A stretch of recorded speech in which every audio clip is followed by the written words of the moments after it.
Некоторые считают тебя богобоязненным, некоторые считают тебя грешником, другие считают тебя таким-то и тем-то.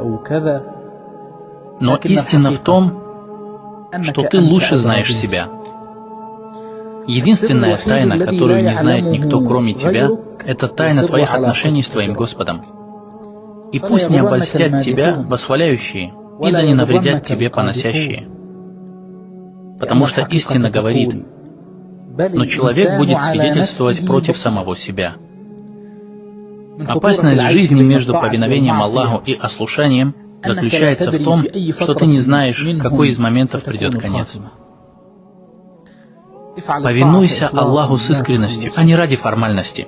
Совершай благодеяние, стремясь приблизиться к Аллаху, а не в качестве одолжения. Ибо, клянусь Аллахом, ты больше нуждаешься в том, чтобы повиноваться Аллаху, у Него же славен Он, нет нужды в ней.